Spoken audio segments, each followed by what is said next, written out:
nadaan na naman sa huli ko itong vlogger na loyalist na ito. Ito madalas kong nagiging laman din ng aking mga topic. Ang sa tingin ko ay pabaliktad ng mga pananaw nito sa mga nangyayari. At siyempre sinasadya yun naman itong maging baliktad. Meron kaya itong mga napapakinabang. Huwag na nating i-share kung ano talaga yung meron sa napapakinabang niyang ito. Basta meron ng taong ito at nakikita mo naman talaga sa kanyang mga pasada na basta banatan mo lang ng banatan ang Duterte at boundary ka. Parating ganun yung makikita mo sa kanyang mga vlog at napadaan na naman nga ito. At ito pakinggan niyo yung sabi niya. Ito ay pinamagatan niyang Duterte Legacy Pamor. Kaya nga sabi nga niya nadurog ng mga pangarap. Pero tingnan natin kung ano naman yung ating magiging reaction sa ganitong uri ng pagbablog ng mahusay na taong ito. Investigations are underway to determine the cause of the collapse and whether there were any injuries. The bridge, which was initially funded with 600 million pesos in construction, received an additional 200 million pesos for the retrofitting process in the hopes of making it operational. Ginastusan ng DPWH ng 600 million pesos noong Duterte, noong panahon ni Rodrigo Duterte, sa kanyang build 600 million. Ano nangyari? Gumuho. Tulad na ibang mga pangarap ni Digong, gumuguho na. Yan ang resulta ng 600 million pesos, guys. Baliw. Imagine mga kutsero, ang nakakairita dito, nakakabwisit talaga. Pinaka-nakakabwisit. Ginastusan na ng 600 million pesos, hindi pa sa operational. Ano nangyari? 600 milyong piso ang ginastos dito. At bago yan, isang magandang araw po sa inyo lahat. At ang tambay po muli nagpupugay ng puhunan ni Logic ng Buhay. Hindi ka pa nakakapag-subscribe, subscribe mo naman. Manood ka na rin kung anong mayroon pa makakatambay. Okay. Tigil na gigil siya dito dahil 600 million daw yung bali ginastos o sa tulay na ito na nag-collapse o bumagsak, sabi niya. Kaya nga sabi nga niya nadudurog na yung mga pangarap. At ang nakakabisit daw rito at talagang nakakagigil ay binadgetan na ng 600 milyon pero wala pa yung proyekto. Ibig sabihin niya nung makalipas pa kaya ito. Pero natapos na rin itong tulay na ito. Yun nga lang, binibiltahan niya ngayon na nasira ito. Na ibig sabihin, walang silbi yung mga legacy ni dating Pangulong Duterte. Ito nga, unti-unti ng lahat-lahat gumuguho ng pangarap at panunuya pa niya, diba? Pero ang sa akin dito, gigil na gigil siya, bisit na bisit siya. 600 milyong piso. At hindi ba't maliwanag mo yung narinig natin? Binadgetan, wala pa rin proyekto. Ang tinamaan ng magaling na taong to, na mahusay na vlogger na ito, gigil na gigil siya sa 600 milyong piso. At saka na yung pinunduhan na wala pa rin proyekto. Pero at least kahit nung maning nung budgetan ito, siyempre wala pa nga proyekto, gagawin pa lang. Pero at natapos, nagawa. At ngayon nga, pinupuno nga lang at nasira, di umano sabi niya. Wala pa tayo diyang malinaw na impormasyon na kung totoo nga sinasabi nito. Pero dito nga tayo sa bisit na bisit siya at gigil na gigil. Binadgitan na raw. 600 milyon yung sinasabi rito. Pero yung bilyon-bilyon na narinig natin kahapon lang sa Korte Suprema na dinidinig nga dyan at pilit na ipinagtatanggol ng Solicitor General na si Minardo Guevara, hindi niya pinanggigigilan. Hindi siya nabubuisit. Ano-ano ito?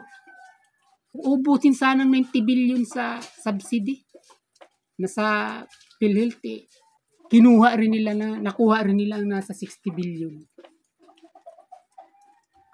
At itong inutang sa Korea na 174 billion, hindi rin maipaliwanag kung nasaan. At kung ano yung sinimula na urgent di umano, na pinapaliwanag nga doon ng Solicitor General na mga proyektong urgent, kaya umutang ng 174 billion sa Korea. Kaya ini-transfer yung subsidy na nasa PhilHealth para dun sa proyektong ito.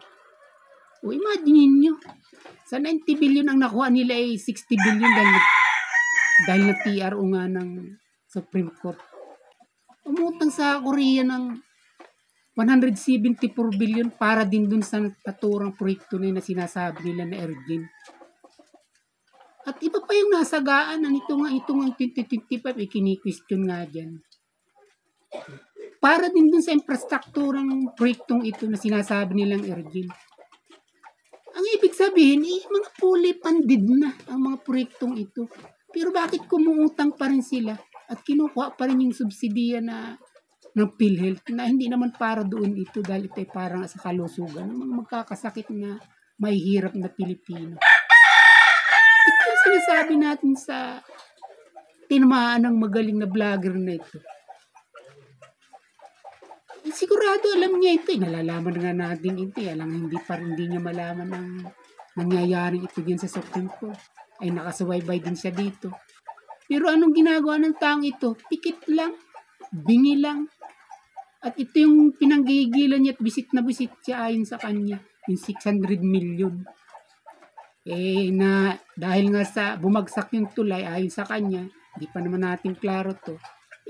Ito yung kanyang binabalik-balikan na sinasabi nga walang kwinta na ginastusan nga ng 600 milyon ni dating Pangulong Duterte. Ganito yung kanyang mga proyekto, ganito yung resulta.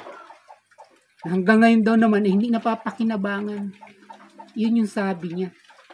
Pero alam natin na hindi ganito ito dahil napakaraming proyekto ni dating Pangulong Duterte na ngayon talagang napapakinabangan at namumukod tangi na malalaki at magaganda ang pagkakagawa. Pero ito yung pinipili niya. Marahil nga mayroon na nasira. Kaya ito ngayon yung pinampupulbos niya sa Duterte dahil ito naman talaga ang trabaho nito, ang taong ito. Ang pulbusin ang Duterte at nasa ganun parating makaboundary siya. Ganito ang nagiging gawa ng vlogger na ito. At ilang bis ko na itong naging topic na kung talaga papakinggan mo lang siya at wala kang naririnig na iba, maniniwala ka sa kanya. Disimulado siya kaya mag-vlog at magpaliwanag dahil may mga pinapakita meron siyang mga dokumento na pinapakita. Ang problema sa kanya talagang binabaling niya ron sa kung saan papabor dun sa gusto niyang mapalabasin sa binablog niya yun. Ito yung diskarte ng vlogger na ito, ng mahusay na vlogger na ito. Kung manggigigil siya, manggigil lalo siya ron dahil bilyon yun. Wala pang 1 bilyong sinasabi niya na kinakabwisitan niya. 600 milyon lang sabi niya. Ay itong pinag-uutang na kahapon lang nga dinidinig din sa Supreme Court na hindi maipaliwanag ng Solicitor General ng gobyernong ito, si Bernardo Guevara. Ay ba't hindi niya ngayon panggigilan ito? Hindi siya rito mag-visit, hindi siya rito magmaktol at hindi siya rito mag-aklas. Yun yung sinasabi natin. Akala siguro ng vlogger na ito, yung kanya parating tatama. Parating bibinggo. Ganun ang dating parating ng vlogger na ito. Kaya kinakailangan sa supalpalin mo ito dahil nagpapatuloy yung ganitong palibasa nga ito na ikinabang. Dito pa lang, disilat na ito. Dahil pag ang isang bagay na pinaglalaban at ginagamitan ng pira, wala ka na makuha ang katotohanan dito. Ganyan talaga ang mangyayari pagka ginagamitan ng pira, ginagamitan ng hukus-pukus. Makakakita ka pa ba ng mga bagay na tama rito? Puro sablay naman yung pinapanigan mo. Anong ilalabas mo na tama? Hindi ba? Ang kinukuha mo lang dito ay pakinabang mo kung ano man yung nakukuha mo dyan. Pero yung maglabas sa tao ng mga legit na mga impormasyon, ng mga kaalaman, ng mga kabatiran, mapapakinabangan nila, wala, kakupal ka kumbaga sa akin. At ikaw nag-aabogado rin kaya ito, pero sigurado ka hindi ito makapasa-pasa ganito nga ang kukutin nito. Kung titinan mo siya talagang magaling din talagang disimul. Katulad sinabi ko nga kanina may mga parating may mga suhay din yung kanyang mga pinapaliwanag. Pero yun lang ang sinasabi ko sa kanya, huwag siyang maging bingi, huwag siyang maging bulag. Dahil kung ang mga bawat administrasyon ay may kapalpakan, itong kanyang pinagtatanggol ngayon ay talagang wala man lamang itong nagawa. Puro kapalpakan halos lahat. Puro mga pagunanakaw. Puro pangulimbat. Puro pandudugas. Maliwanag yan. Kaya nga tadtad ngayon ng petisyon ang gobyernong ito. Tadtad ng petisyon na nasa Supreme Court lahat ngayon. Nakasampa. Kung hindi ako nagkakamali, 6 hanggang 7. At ito nga panghuling petisyon na inihain dyan, yung konsyel naman na taga Iloilo. Yung konsyel na Plaridel. Na tungkol naman ito doon sa pagbibigay ng executive clemency kay Gid Mabilog na ito may kasong may kinalaman sa illegal drugs. Sa pamagitan niya, pinalaya. Nasa Supreme Court din ang petisyon nito. Isang ka nakakita na gobyernong mahusay na tadtad ng kaso. At may mga basihan, sasampa ba naman ito at papasagutin sila sa Supreme Court? Naghihintay lang natin din at pinapasagot sila, pinagkukunin sila. Kung ang lahat ng mga bagay na isinampang ito ay wala namang basihan, walang katotohanan, o walang probable cause. Kaya yan. Pagkabasa nila ng reklamo, kung may probable cause, sasagutin ka kung ano naman yung panig mo.